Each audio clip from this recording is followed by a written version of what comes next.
ಬಾಗಲಕೋಟೆ ಮತ್ತು ದಾವಣಗೆರೆ ಎರಡೂ ಕ್ಷೇತ್ರದಲ್ಲೂ ಕೂಡ ಬಿಜೆಪಿ ಭರ್ಜರಿ ಪ್ರಚಾರವನ್ನ ಮಾಡ್ತಾ ಇದೆ. ಮತ್ತೊಂದು ಕಡೆ ಈ ಎರಡೂ ಕ್ಷೇತ್ರವನ್ನ ಗೆದ್ದೇ ಗೆಲ್ತೀವಿ ಅನ್ನೋ ವಿಶ್ವಾಸವನ್ನ ರಾಜ್ಯಾಧ್ಯಕ್ಷ ವಿಜಯೇಂದ್ರ ಅವರು ವ್ಯಕ್ತಪಡಿಸಿದ್ದಾರೆ. ಎರಡೂ ಕ್ಷೇತ್ರದಲ್ಲೂ ಬಿಜೆಪಿ ಅಭ್ಯರ್ಥಿ ಗೆಲ್ತಾರೆ. ಏಷ್ಯಾನೆಟ್ ಸುವರ್ಣ ನ್ಯೂಸ್ಗೆ BY ವಿಜಯೇಂದ್ರ ಹೇಳಿದಂತಹ ಮಾತಿದೆ. ದಾವಣಗೆರೆಯಲ್ಲಿ ಬಡವ ವರ್ಸಸ್ ಶ್ರೀಮಂತ ನಡುವೆ ಫೈಟ್ ನಡೀತಾ ಇದೆ. ಮುಂದಿನ 2-3 ದಿನ ನಾನು ದಾವಣಗೆರೆಯಲ್ಲೇ ಇರ್ತೇನೆ. ದಾವಣಗೆರೆ ಬಿಜೆಪಿ ಒಗ್ಗಟ್ಟಾಗಿದೆ ಅಂತ ರಾಜ್ಯಾಧ್ಯಕ್ಷ ಹೇಳಿದರು. ದಾವಣಗೆರೆಯಲ್ಲಿ ಕಾಂಗ್ರೆಸ್ ವಿರುದ್ಧ ಮುಸ್ಲಿಮರು ಸಿಟ್ಟಾಗಿದ್ದಾರೆ. ಕೇವಲ ವೋಟ್ ಬ್ಯಾಂಕ್ ಆಗಿ ಕಾಂಗ್ರೆಸ್ ಇವರನ್ನ ಬಳಸಿಕೊಂಡಿದೆ. ಈ ಬಾರಿ ಕಾಂಗ್ರೆಸ್ಗೆ ಮುಸ್ಲಿಮರು ತಕ್ಕ ಪಾಠ ಕಲಿಸ್ತಾರೆ ಅಂತ ವಿಜಯೇಂದ್ರ ವಿಶ್ವಾಸ ವ್ಯಕ್ತಪಡಿಸ್ತಾರೆ. ಬಾಗಲಕೋಟೆಯಲ್ಲಿ ಕಳೆದ ಬಾರಿ ತಮ್ಮ ತಪ್ಪಿನಿಂದ ಸೋಲಾಯಿತು. ಈ ಬಾರಿ ನಾವು ಗೆದ್ದೇ ಗೆಲ್ತೇವೆ ಅಂತ ವಿಜಯೇಂದ್ರ ವಿಶ್ವಾಸ ವ್ಯಕ್ತಪಡಿಸಿದ್ದಾರೆ. ಬಿಜೆಪಿ ಗೆದ್ದರೆ ಗ್ಯಾರಂಟಿ ನಿಲ್ಲಿಸ್ತಾರೆ ಎಂದು ಬೆದರಿಕೆ ಹಾಕ್ತಾ ಇದ್ದಾರೆ. ಏಷ್ಯಾನೆಟ್ ಸುವರ್ಣ ನ್ಯೂಸ್ ಜೊತೆ ಮಾತನಾಡಿದ BY ವಿಜಯೇಂದ್ರ, ದಾವಣಗೆರೆ ದಕ್ಷಿಣ ಹಾಗೂ ಬಾಗಲಕೋಟೆ ಎರಡೂ ಕ್ಷೇತ್ರವನ್ನ ನಾವೇ ಗೆಲ್ಲೋದು ಅಂತ ಹೇಳ್ತಾರೆ. ನಮಸ್ಕಾರ. ದಾವಣಗೆರೆ ಮತ್ತು ಬಾಗಲಕೋಟೆಯ ಉಪಚುನಾವಣೆಯ ಪ್ರಚಾರಗಳ ಭರಾಟೆ ದಿನದಿಂದ ದಿನಕ್ಕೆ ಜಾಸ್ತಿ ಆಗ್ತಾ ಇದೆ. ಒಂದು ಕಡೆ ಮುಖ್ಯಮಂತ್ರಿ ಸಿದ್ದರಾಮಯ್ಯನವರು DK ಶಿವಕುಮಾರ್ ದಾವಣಗೆರೆ ಮತ್ತು ಬಾಗಲಕೋಟೆಯಲ್ಲಿ ಹೋಗಿ ಕುಳಿತಿದ್ರೆ, ಇನ್ನೊಂದು ಕಡೆ BJPಯಿಂದ ಕೂಡ ರಾಜ್ಯಾಧ್ಯಕ್ಷ ವಿಜಯೇಂದ್ರ, ಮಾಜಿ ಮುಖ್ಯಮಂತ್ರಿ ಯಡಿಯೂರಪ್ಪನವರು, ಬಸವರಾಜ ಬೊಮ್ಮಾಯಿ, ಪ್ರಹ್ಲಾದ್ ಜೋಶಿ ಕೂಡ ಚುನಾವಣಾ ಅಖಾಡಕ್ಕೆ ತುಮಕಿದ್ದಾರೆ. ನಮ್ಮ ಜೊತೆಗೆ ಈ ಬೈ ಎಲೆಕ್ಷನ್ಸ್ನ ಪ್ರಚಾರ ಮತ್ತು ಅದರ ಇಂಪ್ಯಾಕ್ಟು, ಅದರ ಔಟ್ಕಮ್ ಬಗ್ಗೆ ಮಾತನಾಡ್ಲಿಕ್ಕೆ ನಮ್ಮ ಜೊತೆಗಿದ್ದಾರೆ BJPಯ ರಾಜ್ಯಾಧ್ಯಕ್ಷ BY ವಿಜಯೇಂದ್ರ ಅವರು. ವಿಜಯೇಂದ್ರ ಅವರೇ, ಪಾರ್ಟಿ ರೌಂಡ್ಸ್ ಕಾರ್ಯಕ್ರಮಕ್ಕೆ ಸ್ವಾಗತ. ನಮಸ್ಕಾರ ಪ್ರಶಾಂತ್. ವಿಜಯೇಂದ್ರ ಅವರು, ಏನು ಅನ್ನಿಸ್ತಾ ಇದೆ ಇನಿಷಿಯಲ್ ಈ ಒಂದು ಪ್ರಚಾರ, ಮೊದಲ ಒಂದು 7-8 ದಿನದ ಪ್ರಚಾರದ ನಂತರ? ಆರ್ ಯು ಹೋಪ್ಫುಲ್ ದಾವಣಗೆರೆ ಮತ್ತು ಬಾಗಲಕೋಟೆ ಎರಡನ್ನೂ ಕನ್ಸಿಡರ್ ಮಾಡಿ ನೋಡಿದಾಗ? ಬಾಗಲಕೋಟೆ ಕಳೆದ ವಿಧಾನಸಭಾ ಚುನಾವಣೆಯಲ್ಲಿ ನಮ್ಮಿಂದ ಆದಂಥ ತಪ್ಪುಗಳಿಂದ ನಾವು ಚುನಾವಣೆಯನ್ನು ಸೋತಿದ್ವಿ. ಆದರೆ ಈ ಬಾರಿ ಆ ಸಮಸ್ಯೆಗಳನ್ನೆಲ್ಲ ಬಗೆಹರಿಸ್ಕೊಂಡು ಗೆದ್ದೇ ಗೆಲ್ತೀವಿ ಅನ್ನೋ ಒಂದು ವಾತಾವರಣ ಇವತ್ತು ನಿರ್ಮಾಣ ಆಗಿದೆ. ಆದರೆ ಪ್ರಶಾಂತ್ ನಾಥ್ ಅವರೇ, ನಾನು ಪ್ರಾಮಾಣಿಕವಾಗಿ ಹೇಳ್ತೇನೆ, ದಾವಣಗೆರೆ ವಾದ ಅಪೀಲ್ ಟಾಸ್ಕ್. ನಾವು ದಾವಣಗೆರೆ ಉಪಚುನಾವಣೆ ಘೋಷಣೆ ಆದಾಗ ಅದು BJPಗೆ ಸುಲಭ ಇದೆ ಅಂತ ನನಗೆ ಅನಿಸಿರಲಿಲ್ಲ. ಬಟ್ ಆ್ಯಸ್ ಆನ್ ಟುಡೇ, ಇವತ್ತಿನ ಪರಿಸ್ಥಿತಿ ನೋಡೋದಾದರೆ ಖಂಡಿತ ಭಾರತೀಯ ಜನತಾ ಪಾರ್ಟಿ ದಾವಣಗೆರೆ ದಕ್ಷಿಣ ವಿಧಾನಸಭಾ ಕ್ಷೇತ್ರದಲ್ಲೂ ಸಹ ಗೆದ್ದೇ ಗೆಲ್ತದೆ ಅನ್ನೋ ಒಂದು ಒಳ್ಳೆ ವಾತಾವರಣ ನಿರ್ಮಾಣ ಆಗಿದೆ. ಹಾಗಾಗಿ ನನಗೆ ಸಂಪೂರ್ಣ ವಿಶ್ವಾಸ ಇದೆ, ಎರಡೂ ಕ್ಷೇತ್ರದಲ್ಲಿ BJP ನಮ್ಮ ಅಭ್ಯರ್ಥಿಗಳು ಗೆಲ್ತಾರೆ. ಆದರೆ ವಿಜಯೇಂದ್ರ ಅವರು, ದಾವಣಗೆರೆ ಕ್ಷೇತ್ರವನ್ನು ನೋಡಿದಾಗ ಒಂದು ರೀತಿ ತುಂಬ ಅತ್ಯಂತ ಶ್ರೀಮಂತ ಅಭ್ಯರ್ಥಿ ಕಾಂಗ್ರೆಸ್ ಕಡೆ ಒಂದಿದ್ರೆ, ನೀವು ತುಂಬ ಸಾಮಾನ್ಯ ಕಾರ್ಯಕರ್ತನಿಗೆ ಈ ಬಾರಿ ಟಿಕೆಟ್ ಕೊಟ್ಟಿದ್ದೀರಿ. ಅದು ಚುನಾವಣೆಯ ವಿಷಯವ, ಅಥವಾ ಮುಸ್ಲಿಂ ವೋಟ್ಗಳು ಒಡಿತಿವೆ ಅನ್ನುವ ಕಾರಣಕ್ಕೋಸ್ಕರ BJP ಹೋಪ್ಫುಲ್ ಇದೆಯಾ? ಏನು ವಿಷಯಗಳಿವೆ ಅಂತ ಅನ್ಸುತ್ತೆ ದಾವಣಗೆರೆ ನೋಡಿದಾಗ? ದಾವಣಗೆರೆ ಫಸ್ಟ್ ಆ್ಯಂಡ್ ಫಾರ್ಮೋಸ್ಟ್ ಅಲ್ಲಿ ಸಾಮಾನ್ಯ ಜನರು ಮಾತನಾಡ್ತಾ ಇರುವಂಥದ್ದು, ಎಲ್ಲ ಇವ್ರ ಕುಟುಂಬಕ್ಕೇ ಬೇಕಾ, ಸಾಮಾನ್ಯ ಕಾರ್ಯಕರ್ತರು ಯಾರು ಇರಲಿಲ್ವಾ ಅನ್ನೋ ಪ್ರಶ್ನೆ ಅಲ್ಲಿ ಕಾಂಗ್ರೆಸ್ ಪಕ್ಷದಲ್ಲೂ ಕೂಡ ಚರ್ಚೆ ಆಗ್ತಾ ಇದೆ. ಮತ್ತು ಮುಸಲ್ಮಾನರು ಕೂಡ they feel they have been taken for granted by the Congress party. ಎಲ್ಲೋ ನಮ್ಮನ್ನು ಮತ ಬ್ಯಾಂಕ್ ಆಗಿ ನಮ್ಮನ್ನು ಬಳಕೆ ಮಾಡ್ಕೊಳ್ತಿದ್ದಾರೆ ವಿನಃ ನಮಗೆ ಯಾವುದೇ ರೀತಿ ಒಳಿತು ಆಗ್ತಾ ಇಲ್ಲ ಈ ಕಾಂಗ್ರೆಸ್ ಪಕ್ಷದಿಂದ. ಇದು ಕೂಡ ಇವತ್ತು ಸಾಕಷ್ಟು ಚರ್ಚೆಯನ್ನು ಹುಟ್ಟಾಕಿರುವಂಥದ್ದು. ಮೂರನೇದು, ತಾವೇ ಹೇಳಿದಾಗೆ ಬಡವರು ಮತ್ತು ಶ್ರೀಮಂತರು ಈ ಒಂದು ಚರ್ಚೆಗಳು ಕೂಡ ಸಾಕಷ್ಟು ಪ್ರಮಾಣದಲ್ಲಿ ಆಗ್ತಾ ಇರುವಂಥದ್ದು. ಇದೆಲ್ಲದರ ಪರಿಣಾಮವಾಗಿ ಭಾರತೀಯ ಜನತಾ ಪಾರ್ಟಿ ಎಲ್ಲೊಂದು ಕಡೆ ನಾವು ಗೆದ್ದೇ ಗೆಲ್ತೇವೆ ಅನ್ನೋ ಒಂದು ವಾತಾವರಣ ನಿರ್ಮಾಣ ಆಗಿದೆ. ನಾನು ಕೂಡ ಎರಡು ಬಾರಿ ಹೋಗಿ ಬಂದಿದ್ದೇನೆ ದಾವಣಗೆರೆಗೆ. ನಾಳೆಯಿಂದ ಮತ್ತೆ ಅಲ್ಲೇ ಇರ್ತೇನೆ ದಾವಣಗೆರೆ ಒಂದು 2-3 ದಿನಗಳ ಕಾಲ. ನನಗೆ ಬರ್ತಾ ಇರ್ತಕ್ಕಂಥ ಮಾಹಿತಿನೂ ಕೂಡ ನೀವು ನಂಬೋದಿಲ್ಲ ಪ್ರಶಾಂತ್ ನಾಥ್ ಅವರೇ, ನಾನು ಪತ್ರಕರ್ತರ ಜೊತೆಲೂ ಸಂಪರ್ಕದಲ್ಲಿದ್ದೇನೆ, ನಮ್ಮ ಕಾರ್ಯಕರ್ತರ ಜೊತೆಲಿ ಸಂಪರ್ಕದಲ್ಲಿದ್ದೇನೆ. ನಿಜ ಹೇಳಬೇಕು ಅಂತಂದರೆ ಕೆಲವು ಕಾಂಗ್ರೆಸ್ ಕಾರ್ಯಕರ್ತರು ಕೂಡ ಸಂಪರ್ಕದಲ್ಲಿದ್ದಾರೆ. ಯಾರೂ ಕೂಡ BJP ಗೆಲ್ಲೋದಿಲ್ಲ, ಅದು ಅಸಾಧ್ಯ ಅಂತ ಯಾರೂ ಕೂಡ ಮಾತನಾಡ್ತಿಲ್ಲ. BJPಗೆ ವಾತಾವರಣ ಚೆನ್ನಾಗಿದೆ ಅಂತೇಳಿ ಪ್ರತಿಯೊಬ್ಬರು ಕೂಡ ಮಾತನಾಡ್ತಾ ಇದ್ದಾರೆ. ವಿಜೇಂದ್ರ ಅವರು, ಒಂದು ಪ್ರಶ್ನೆ ನಿಶ್ಚಿತವಾಗಿ ಪೊಲಿಟಿಕಲಿ ಹೇಳುತ್ತೆ. ಅನೇಕ ಲಿಂಗಾಯತ ಬಾಹುಳ್ಯ ಕ್ಷೇತ್ರಗಳಲ್ಲಿ ನೀವು ಲಿಂಗಾಯತರಿಗೆ ಟಿಕೆಟ್ ಕೊಡ್ತಾ ಹೋಗ್ತಾ ಇದ್ರಿ BJPಯವರು.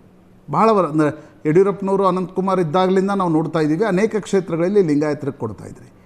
ಈ ಬಾರಿ ದಾವಣಗೆರೆಯಲ್ಲಿ ಜನರಲ್ ಕಾನ್ಸ್ಟಿಟ್ಯೂನ್ಸಿಯಲ್ಲಿ ನಾಯಕ ಸಮುದಾಯದ ಅಭ್ಯರ್ಥಿಗೆ ಟಿಕೆಟ್ ಕೊಟ್ಟಿದ್ದು ಪಾರ್ಟ್ ಆಫ್ ಪೊಲಿಟಿಕಲ್ ಸ್ಟ್ರಾಟಜಿನ, ಅಥವಾ ಇಲ್ಲ ಸಿದ್ದೇಶ್ವರ್ ಅವರನ್ನು ನಾವು ಮನವೊಲಿಸಬೇಕು, ಸಿದ್ದೇಶ್ವರ್ ಅವರನ್ನು ಸಮಾಧಾನ ಮಾಡಬೇಕು ಅನ್ನುವ ಕಾರಣಕ್ಕೋಸ್ಕರ ಟಿಕೆಟ್ ಕೊಟ್ಟಿದ್ದಾರೆ?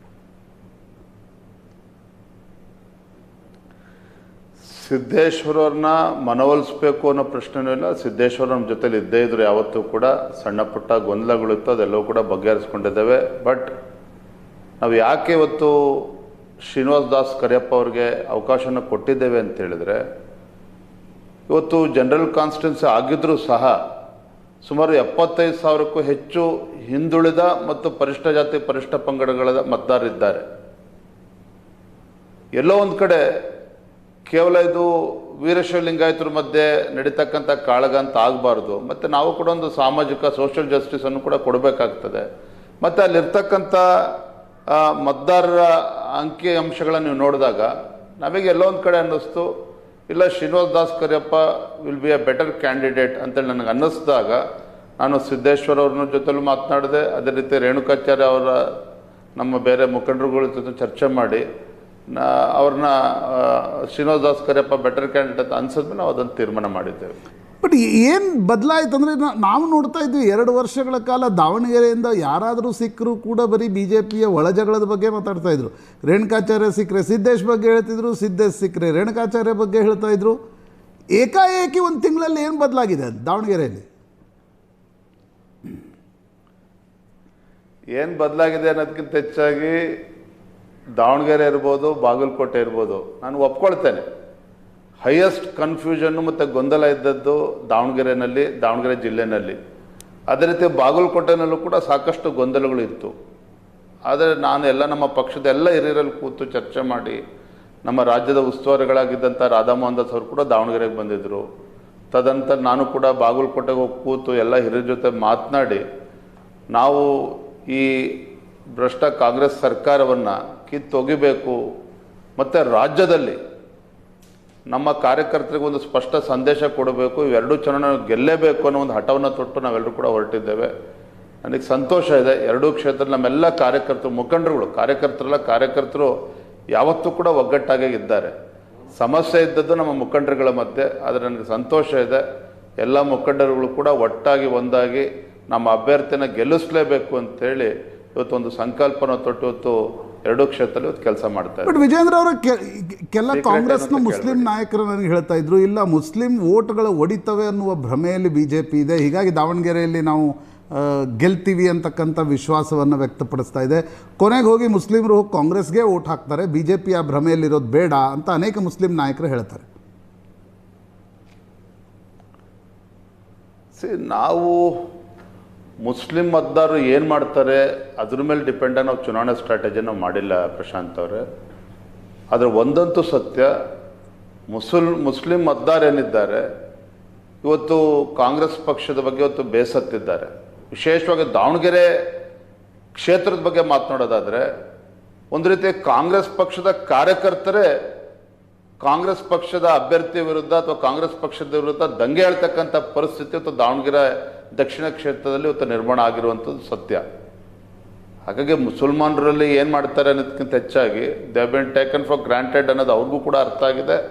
ಇವತ್ತು ವೀರಶೈವ ಲಿಂಗಾಯತ್ ಇರ್ಬೋದು, ಪರಿಷ್ಠ ಜಾತಿ ಪರಿಷ್ಠ ಪಂಗಡ, ಹಿಂದುಳಿದ ವರ್ಗಗಳು ಇವೆಲ್ಲರೂ ಕೂಡ ಇವತ್ತು ಈ ಬಾರಿ ಕಾಂಗ್ರೆಸ್ಸನ್ನು ಸೋಲಿಸಲೇಬೇಕು ಅಂತೇಳಿ ಪಣವನ್ನು ತೊಟ್ಟಿದ್ದಾರೆ, ಅಷ್ಟಂತೂ ಸತ್ಯ. ಇನ್ನು ಬಾಗಲಕೋಟೆಗೆ ಬರೋದಾದರೆ ವಿಜೇಂದ್ರ ಅವರೇ, ದಾವಣಗೆರೆ ಅಂತೆ ಬಾಗಲಕೋಟೆ ಕೂಡ ಇತ್ತು. ಕಳೆದ ಚುನಾವಣೆಯಲ್ಲಿ ಬಾಗಲಕೋಟೆಯಲ್ಲಿ ಸಿದ್ದು ಸೌದಿ ಬಿಟ್ಟರೆ ಬಹುತೇಕ ಎಲ್ಲ ಕ್ಷೇತ್ರಗಳನ್ನು BJP ಕಳ್ಕೊಳ್ತು. ಒಳಜಗಳನೂ ಅದಕ್ಕೆ ಕಾರಣ ಇತ್ತು. ಚರಂತಿಮಠರು ಕಾರಜೋಳ ಒಂದು ಕಡೆ, ಮುರುಗೇಶ್ ನಿರಾಣಿ ಒಂದು ಕಡೆ, ದೊಡ್ಡನಗೌಡ ಪಾಟೀಲ್ರು ಒಂದು ಕಡೆ, PH ಪೂಜಾರ್ ಒಂದು ಕಡೆ, ಒಟ್ಟಾಗಂತೂ ಓಡಾಡ್ತಿದ್ದಾರೆ. ಅನೇಕರು ಹೇಳ್ತಾರೆ ವಿಜೇಂದ್ರ ಅವರು ಬಂದಾಗ, ಪ್ರಹ್ಲಾದ್ ಜೋಶಿ ಅವರು ಬಂದಾಗ ಒಟ್ಟಾಗಿ ಓಡಾಡ್ತಾರೆ, ನಂತರ ಮತ್ತು ಸಂಜೆ ಅವ್ರ ಮಧ್ಯೆ ತಾಳಮೇಳ ಇರಲ್ಲ ಅಂತ ಹೇಳೋರು ಇದ್ದಾರೆ. ಖಂಡಿತ ಇಲ್ಲ. ಬಾಗಲಕೋಟೆನಲ್ಲೂ ಸಹ ನಮ್ಮೆಲ್ಲ ಪಕ್ಷದ ಹಿರಿಯರು ಒಟ್ಟಾಗಿ ಒಂದಾಗಿ ವೀರಣ್ಣ ಚರಂತಿಮಠರ ಪರವಾಗಿ ಕೆಲಸವನ್ನು ಮಾಡ್ತಾ ಇದ್ದಾರೆ. ನಾನು ಇವತ್ತು ಫ್ಯಾಕ್ಟ್ ಏನು ಅಂತ ಹೇಳಿದ್ರು, ಸ್ವತಃ ಮುಖ್ಯಮಂತ್ರಿಗಳೇ ಕಳೆದ 4-5 ದಿನಗಳಿಂದ ಬಾಗಲಕೋಟೆಯಲ್ಲಿ ಬೀಡುಬಿಟ್ಟಿದ್ದಾರೆ ಮಂತ್ರಿಮಂಡಲ ಪಟಾಲಂನ ಕರ್ಕೊಂಡು ಅಂತ ಹೇಳಿದ್ರೆ, ನಾನು ಇವತ್ತು ಬೆಳಗ್ಗೆ ನಾನು ನಮ್ಮ ಬಾಗಲಕೋಟೆ ಮುಖಂಡರ ಹತ್ರ ಬೆಳಗ್ಗೆ ಚರ್ಚೆ ಮಾಡ್ತಾ ಇದ್ದೆ.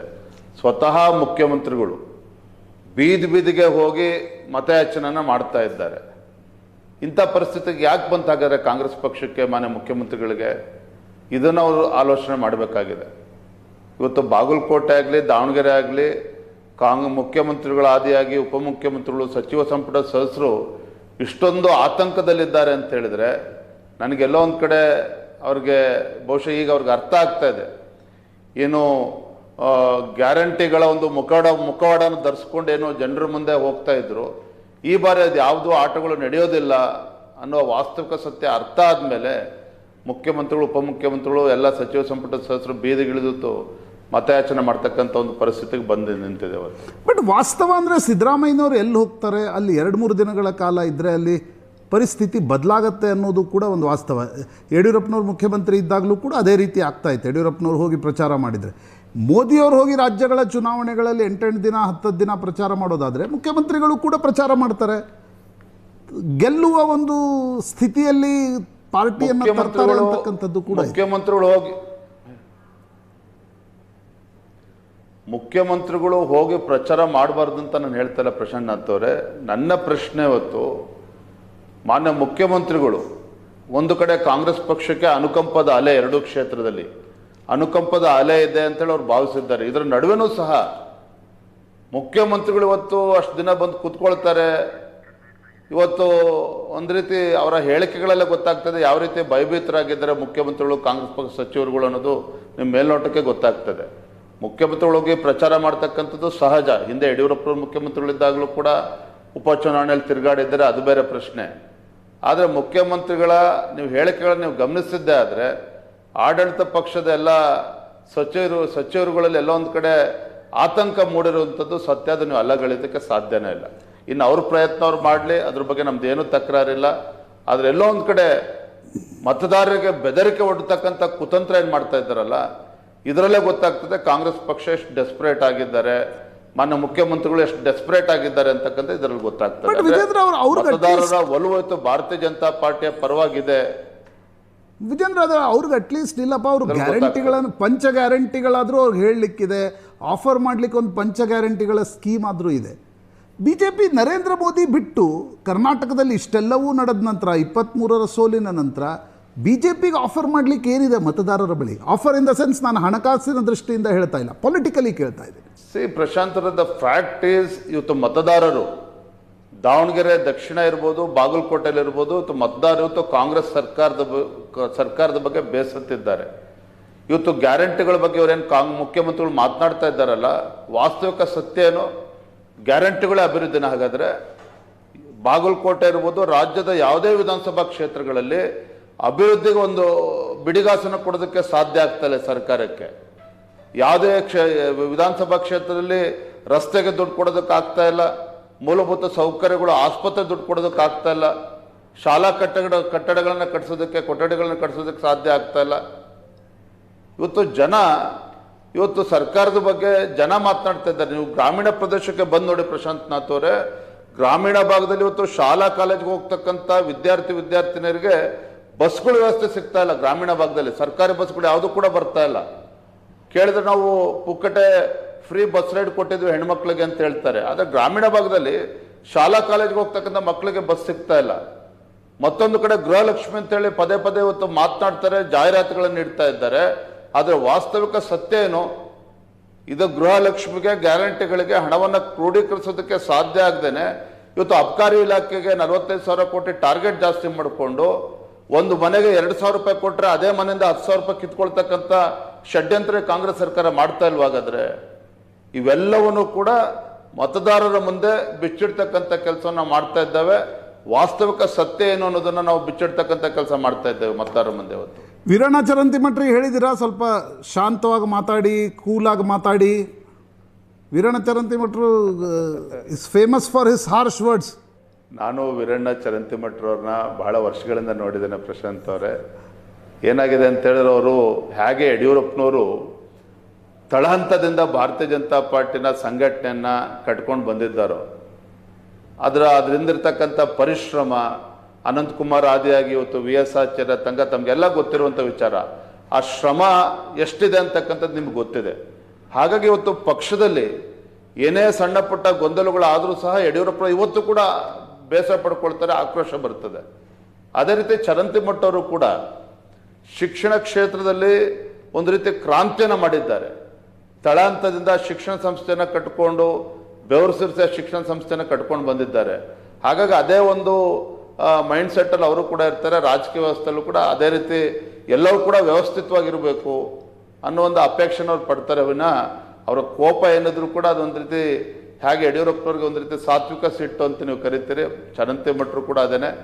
ಆದರೆ ಅದರಿಂದ ಯಾವುದೇ ಒಂದು ದುರುದ್ದೇಶನೂ ಕೂಡ ಇರೋದಿಲ್ಲ, ಯಾವುದೂ ಕೂಡ ಇರೋದಿಲ್ಲ. ಆದರೆ ನೋಡ್ತಾ ಇದ್ದೀರಿ ಕಳೆದ ಕೆಲವು ದಿನಗಳಿಂದ ಯಾವ ರೀತಿ ಚರಂತಿಮಠರು ಭಾಳ ಶಾಂತವಾಗಿ ಕೇವಲ ಮತಯಾಚನೆಯನ್ನು ಮಾಡಿಕೊಂಡು ಎಲ್ಲರ ಜೊತೆ ಒಳ್ಳೆ ರೀತಿಯಲ್ಲಿ ನಡ್ಕೊಳ್ತಾ ಇದ್ದಾರೆ. ಅದರ ಯಾವುದೇ ರೀತಿ ವಿಜೇಂದ್ರ ಈ ಬೈ ಎಲೆಕ್ಷನ್ ನಂತರ ಹೇಳ್ಬೋದಾ, ಇಲ್ಲ BJP ಕರ್ನಾಟಕದಲ್ಲಿ ಒಳ ಜಗಳಗಳು ಕಡಿಮೆ ಆಗ್ತವೆ? ಯಾಕಂದರೆ ಅರವಿಂದ್ ಲಿಂಬಾವಳಿ ಪ್ರಚಾರಕ್ಕೆ ಬಂದರು, ಸಿದ್ದೇಶ್ ಪ್ರಚಾರಕ್ಕೆ ಬಂದರು, ವೀರಣ್ಣ ಚರಂತಿಮಠರ ಪರವಾಗಿ ಈಗ ಮುರುಗೇಶ್ ನಿರಾಣಿ ಪ್ರಚಾರಕ್ಕೆ ಬರ್ತಾ ಇದ್ದಾರೆ, PH ಪೂಜಾರು ಪ್ರಚಾರಕ್ಕೆ ಬರ್ತಾ ಇದ್ದಾರೆ. ಒಳ ಜಗಳಗಳು ಗಣನೀಯವಾಗಿ ಕಡಿಮೆ ಆಗ್ತವೆ ಅಂತ ಹೇಳ್ಬೋದಾ? ಪ್ರಶಾಂತ್ ನಾಥ್ ಅವರೇ, ಇವತ್ತು ನಾನು ಸುವರ್ಣ TV ಮುಂದೆ ಸತ್ಯವನ್ನು ಬಿಚ್ಚಿಡ್ತಕ್ಕಂಥದ್ದನ್ನು ನಾನು ಹಿಂದೆ ಸರಿಯೋದಿಲ್ಲ. ಪ್ರಾಮಾಣಿಕ ಒಂದು ಮಾತನ್ನು ಹೇಳ್ತೇನೆ. ಬಾಗಲಕೋಟೆ ನಾಮಪತ್ರ ಸಲ್ಲಿಸ್ತಕ್ಕಂಥ ದಿನ ಅವತ್ತು ಬೆಳಗ್ಗೆ ನಮ್ಮೆಲ್ಲ ಪಕ್ಷದ ಹಿರಿಯ ಮುಖಂಡರಲ್ಲಿ, ಅಂದರೆ ಬಾಗಲಕೋಟೆ ಜಿಲ್ಲೆಯ ನಮ್ಮ ಎಲ್ಲ ಚುನಾಯಿತ ಪ್ರತಿನಿಧಿಗಳು ಮತ್ತು XMLಗಳು ಎಲ್ಲರನ್ನೂ ಕೂರಿಸ್ಕೊಂಡು ನಾನು ನೇರವಾಗಿ ಮಾತನಾಡಿದ್ದೇನೆ. ಇವತ್ತು ರಾಜ್ಯದಲ್ಲಿ ಪಕ್ಷ ಎಷ್ಟು ಎತ್ತರಕ್ಕೆ ಬೆಳೆದು ನಿಂತಿದೆ, ಲಕ್ಷಾಂತರ ಕಾರ್ಯಕರ್ತರ ಒಂದು ಶ್ರಮ ಇದೆ. ಯಡಿಯೂರಪ್ಪನವರು, ಅನಂತಕುಮಾರ್ ಅವರು, ತಂಗ ಅವರು, ಅನೇಕ ರಾಮಚಂದ್ರೇಗೌಡರು, ಅನೇಕ ಹಿರಿಯರ ಒಂದು ತಪಸ್ಸಿದೆ. ಇವತ್ತು ನಮ್ಮ ಜಿಲ್ಲೆಗಳು, ಬಾಗಲಕೋಟೆ ಜಿಲ್ಲೆ ಸಮಸ್ಯೆನ ಬಗೆಹರಿಸಬೇಕು ಅಂತ ಹೇಳಿದ್ರೆ ರಾಜ್ಯದ ನಾಯಕರು ಬರಬೇಕಾ? ಬಾಗಲಕೋಟೆ ಜಿಲ್ಲೆಯಲ್ಲಿರ್ತಕ್ಕಂಥ ಸಮಸ್ಯೆಗಳನ್ನ ನೀವೇ ಕೂತು ಬಗೆಹರಿಸ್ಕೋಬೇಕು. ಇವತ್ತು MP MLAಗಳು ನಮ್ಮ ಸಮಸ್ಯೆಗಳನ್ನೇ ಹೇಳ್ತಾ ಕೂತ್ರೆ ಇನ್ನು ಕಾರ್ಯಕರ್ತ ಸಮಸ್ಯೆನ ಯಾವಾಗ ಬಗೆಹರಿಸ್ಬೇಕು? ನಾವು ಅವರ ಸಮಸ್ಯೆನ ಯಾವಾಗ ಕೇಳಬೇಕು? ಇದೆಲ್ಲವನ್ನು ಕೂಡ ನಾವು ಮುಕ್ತವಾಗಿ ಚರ್ಚೆ ಮಾಡಿ ಅಲ್ಲಿ ವಾತಾವರಣ ತಿಳಿಗೊಳಿಸ್ತಕ್ಕಂಥ ಕೆಲಸವನ್ನು ನಾನು ಪ್ರಾಮಾಣಿಕವಾಗಿ ಮಾಡಿದ್ದೇನೆ. ಬಹುಶಃ ನನಗನ್ನಿಸ್ತದೆ ಪ್ರಶಾಂತ್ ನಾಥ್ ಅವರೇ, ಬಾಗಲಕೋಟೆ ಹಾಗೂ ದಾವಣಗೆರೆ ಉಪಚುನಾವಣೆಯ ಭಾರತೀಯ ಜನತಾ ಪಾರ್ಟಿ ಗೆಲುವು ಮುಂದಿನ ದಿನಗಳಲ್ಲಿ BJPಗೆ ಒಂದು ಹೊಸ ದಿಕ್ಕನ್ನು ಕೊಡ್ತದೆ ಮತ್ತು ನಮ್ಮ ಕಾರ್ಯಕರ್ತರಿಗೆ ಒಂದು ಹೊಸ ಹುಮ್ಮಸ್ಸನ್ನು ಕೊಡ್ತದೆ ಅನ್ನೋದ್ರಲ್ಲಿ ನಂಗೆ ಯಾವುದೇ ಸಂಶಯ ಇಲ್ಲ. ಬಟ್ ವಿಜೇಂದ್ರ, ನಿಮಗೂ ವೈಯಕ್ತಿಕವಾಗಿ ಪವರ್ ಪಾಲಿಟಿಕ್ಸ್ನಲ್ಲಿ ಚುನಾವಣೆಯ ಗೆಲುವು ಕೊಡ್ತಕ್ಕಂಥ ಒಂದು ಟಾನಿಕ್ ಇರಲಿ, ಆಮ್ಲಜನಕ ಇರಲಿ, ಅದು ಬೇರೆ ಯಾವುದೂ ಕೊಡ್ಲಿಕ್ಕೆ ಸಾಧ್ಯ ಇಲ್ಲ. ನೀವು ರಾಜ್ಯಾಧ್ಯಕ್ಷರಾದ ನಂತರ ಲೋಕಸಭಾ ಚುನಾವಣೆಗಳು ನಡೆದು ಅದರ ಕಳೆದ ಬಾಯ್ ಇಲೆಕ್ಷನ್ನಲ್ಲಿ 3 ಸೋತ ನಂತರ ಒಂದು ಸ್ವಲ್ಪ ಮಟ್ಟಿಗೆ ನಿರಾಶೆ ಇತ್ತು. ಈ ಬಾಯ್ ಇಲೆಕ್ಷನ್ಸ್ನಲ್ಲಿ ನೀವು ಒಟ್ಟಾಗಿ ಬರತಕ್ಕಂಥದ್ದು ಬೈ ಚಾನ್ಸ್ ಮೇ 4ಕ್ಕೆ ನಿಮ್ಮ ಒಂದು ಆಪ್ಟಿಮಿಸಮ್ ಪ್ರಕಾರ BJP ಗೆದ್ದರೆ ಅದೊಂದು 28ಕ್ಕೂ ಕೂಡ ದಿಕ್ಸೂಚಿ ಆಗುತ್ತಾ? 28ರ ಚುನಾವಣೆಗೆ ಖಂಡಿತ ಆಗ್ತದೆ. ಏನು ಒಂದು ಕಡೆ ಕಾಂಗ್ರೆಸ್ ಸರ್ಕಾರ, ಈ ಸರ್ಕಾರ ಗ್ಯಾರಂಟಿಗಳ ಒಂದು ಭ್ರಮೆನಲ್ಲಿ ಇವತ್ತೇನು ತೇಲ್ತಾ ಇದ್ದಾರೆ ಮತ್ತು ಗ್ಯಾರಂಟಿಗಳೇ ಅಭಿವೃದ್ಧಿ ಅಂತ ಹೇಳಿ ಬಿಂಬಿಸ್ತಕ್ಕಂಥ ಒಂದು ಕುತಂತ್ರ ಏನು ಮಾಡ್ತಾ ಇದ್ದಾರೆ, ಇದೆಲ್ಲದಕ್ಕೂ ಕೂಡ ಉತ್ತರ ಕೊಟ್ಟಂತ ಆಗ್ತದೆ. ನಮ್ಮ ಕಾರ್ಯಕರ್ತರಿಗೆ ಒಂದು ಹೊಸ ಹುಮ್ಮಸ್ಸು ಬರ್ತದೆ. ಆಮೇಲೆ ನಮ್ಮ ಮುಖಂಡರಲ್ಲೂ ಕೂಡ, ನಾಯಕರಲ್ಲೂ ಕೂಡ ಒಂದು ಒಗ್ಗಟ್ಟು ಬರ್ತದೆ. ಇದೆಲ್ಲದರ ಪರಿಣಾಮ ಮುಂದಿನ ದಿನಗಳಲ್ಲಿ ಸಂಘಟನೆ ಬಲಪಡಿಸ್ತಕ್ಕಂಥ ನಿಟ್ಟಿನಲ್ಲಿ ನಂಗೆ ದೊಡ್ಡ ಒಂದು ಆನೆ ಬಲ ಬಂದಂತ ಆಗ್ತದೆ. ಆ ವಿಶ್ವಾಸ ನಂಗೆ ಸಂಪೂರ್ಣವಾಗಿದೆ ಪ್ರಶಾಂತ್ ಅವರೇ, ಖಂಡಿತ ಒಳ್ಳೆಯದಾಗ್ತದೆ. ಇನ್ನೇನು ಸ್ವಲ್ಪ ಹೊತ್ತಿನಲ್ಲಿ ಅಮಿತ್ ಶಾ ಅವರು ಬೆಂಗಳೂರಿಗೆ ಬಂದಿಳಿಲಿದ್ದಾರೆ. ರಾಜ್ಯ ರಾಜಕಾರಣದ ಬಗ್ಗೆ ಏನಾದರೂ ಚರ್ಚೆ ನಡೆಯುತ್ತಾ? ನಿರೀಕ್ಷೆ ಮಾಡ್ಬೋದಾ ನಾವು? ನಾಳೆ ಖಾಸಗಿ ಕಾರ್ಯಕ್ರಮದ ನಿಮಿತ್ತ ಮಾನ್ಯ ಗೃಹ ಸಚಿವರಾಗಿರ್ತಕ್ಕಂಥ ಅಮಿತ್ ಶಾಜಿಯವರು ಮಧ್ಯರಾತ್ರಿ ಬೆಂಗಳೂರಿಗೆ ಬರ್ತಾ ಇದ್ದಾರೆ. ಬೇರೆ ರಾಜಕೀಯ ಚರ್ಚೆಗಳು ಆಗೋದಕ್ಕೆ ಸಾಧ್ಯನೂ ಇಲ್ಲ. ಯಾಕಂದ್ರೆ ನಮ್ಮೆಲ್ಲ ನಾಯಕರುಗಳು ಬಾಗಲಕೋಟೆ ಮತ್ತು ದಾವಣಗೆರೆ ಉಪಚುನಾವಣೆಯಲ್ಲಿ ಬ್ಯುಸಿ ಇದ್ದಾರೆ. ನಾನು ರಾಜ್ಯದ ಅಧ್ಯಕ್ಷನಾಗಿ ಭೇಟಿ ಆಗಬೇಕು. ಹಾಗಾಗಿ ಅವ್ರನ್ನ ಬಂದು ಭೇಟಿ ಮಾಡಿ ಅವ್ರನ್ನ ಮಾತಾಡಿಸ್ಕೊಂಡು ಮತ್ತು ನಾಳೆ ವಾಪಸ್ ದಾವಣಗೆರೆಗೆ ತೆರಳುತ್ತೇನೆ ನಾನು. Thank you very much Vijayendra ಅವರೇ. All the best for bye elections. May 4ಕ್ಕೆ ಮತ್ತೆ ಸಂಜೆ ಪಾರ್ಟಿ ರೌಂಡ್ಸಲ್ಲಿ ಸಿಗೋಣ.